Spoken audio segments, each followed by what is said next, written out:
I didn't study composition at all, really.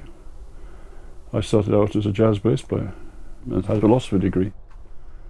So in that sense, I'm not a real composer, although what I end up doing is real composition. Yeah.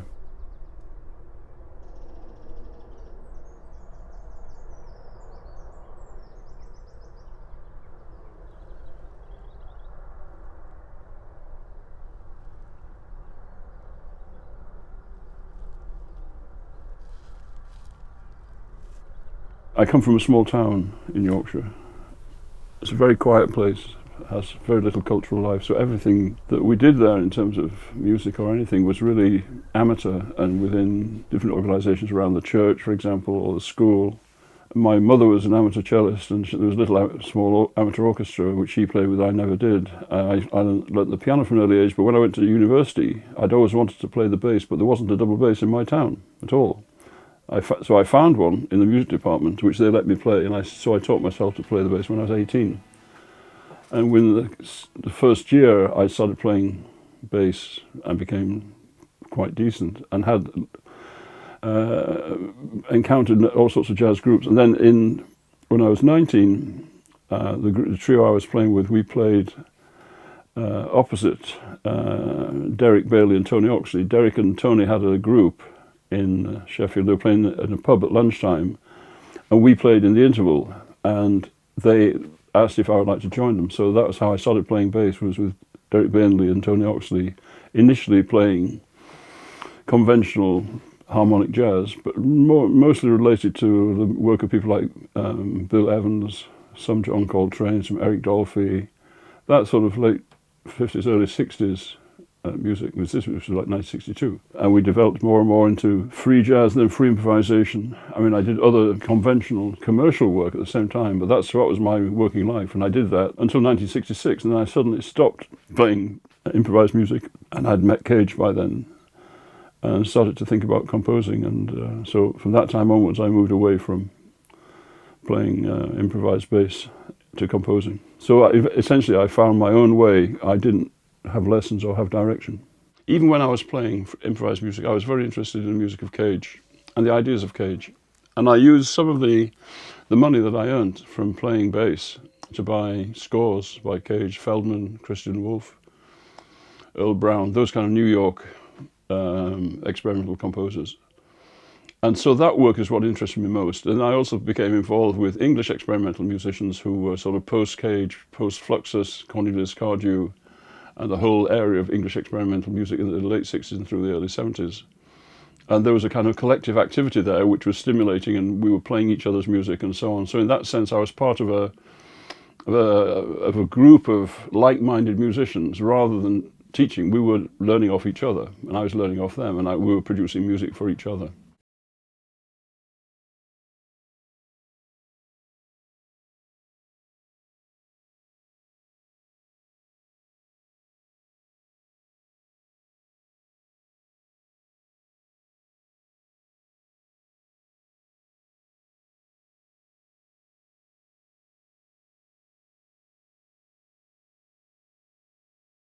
Well, I only knew Steve for the first time when he was at ECM, and he was around that recording of After the Requiem.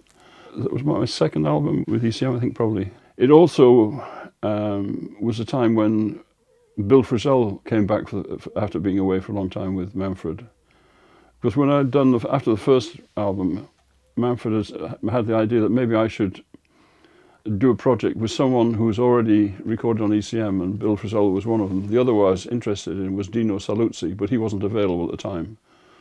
But I worked with Bill, and that particular piece, After the Requiem, it was quite a powerful piece in the recording. And I remember that Manfred felt that this was a big and important piece, and a big piece in my moving forward as a composer. And I think that's what Steve is echoing there. I didn't think so. It was a very exciting and a terrific collaboration, and the work was very good. But I think I didn't think of it in quite so much in terms of this was a major advance. It was an advance, but it was one of many other advances which are happening at the same time and since.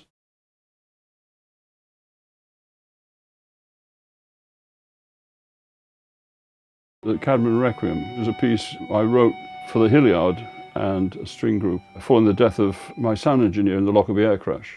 In fact, this thing that we have there, that picture, that is where the project we did. We did a piece in the Liverpool docks. This is the harbour in Liverpool, where they put the New Tate Gallery in Liverpool. Bill Cadman and I did this piece in there in May 1988. And then he was killed in December 1988 in the crash at Lockerbie. And I wrote this requiem for him. And Manfred liked it very much, but he didn't. I think maybe he had other thoughts about what he was doing with the Hilliard, but he asked me if I would take the opening instrumental section, which is just the strings alone, and then develop that into something else. So it's after the Requiem, and I think he'd been, because it was for two violas and cello, he'd been playing, I think, with Kim Kashkasian, so she'd heard it too, and liked the viola writing, and so that it was his idea to take that as a starting point and then move it into something else, and to add Bill Frisell into it. Most of it is written. There's one section towards the end which is improvised, but it's not very long. And I remember when we came to that section, as we were trying it out, Bill didn't know what to do. Ironically, I gave him that to do because he's an improvising musician. He'd managed to work out what to do with all the written parts, but when it came to improvising, I gave him the harmonies and so on. He wasn't quite sure, what do I do here? So I just sort of kind of sang something. So, well, just, you improvise something like that. And I sang something, some kind of melodic lines, and just take off from where the music has been before, as you would if you were improvising on a theme. And he did. And there were a couple of things which I think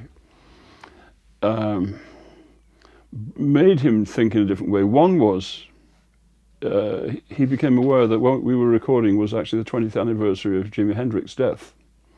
And so suddenly we thought of the idea of feedback and being more extreme than he would be in his more restrained ensemble work or his solo work, which is very refined. And I'd gone through his recordings. I made notes of the different kind of sounds, techniques they use in different, and I had a little code for this is that piece, that's that piece. So that at certain times, so this is the kind of sound I want here.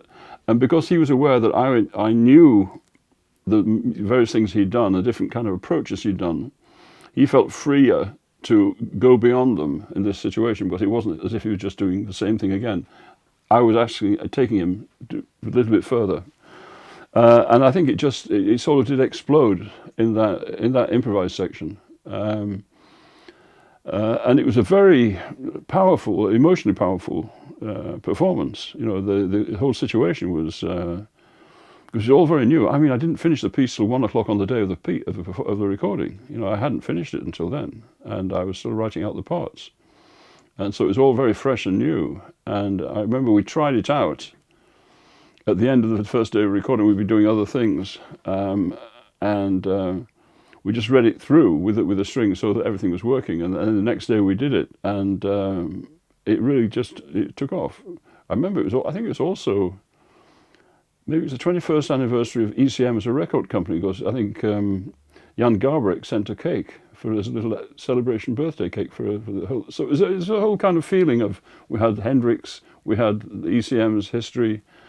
Bill had been alienated from ECM, and he came back, and so he felt quite tentative in terms of with his relationship with Manfred, because they hadn't spoken for a long time, and so it was all, everyone was feeling their way, and this piece in a way allowed everything to come out and just release the kind of any tensions that were there, and it just burst out. I think there were many factors in that. And I think that's probably why ECM felt that this was a big, important advance, a move forward, possibly because of combining improvised and written music, but also because of the power of the piece itself.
Maybe by now I'm a sort of real composer, but it's a long time down the line, you know, maybe sort of 50 years down the line before I become a composer.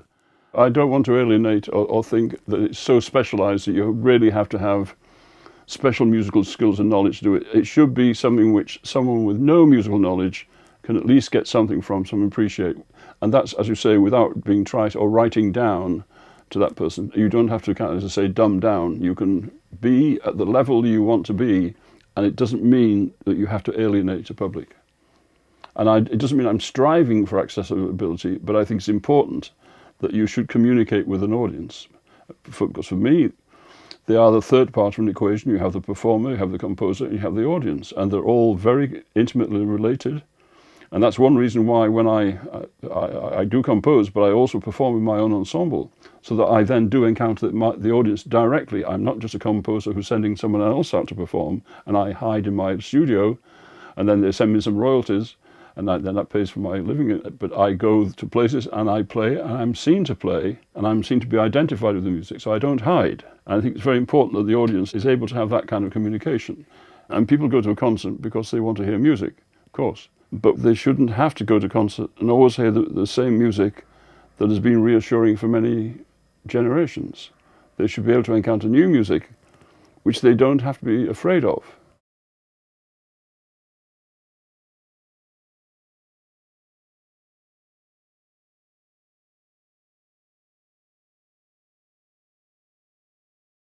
I need my pencils. That's critical. I work with pencil and paper. I don't work with a computer.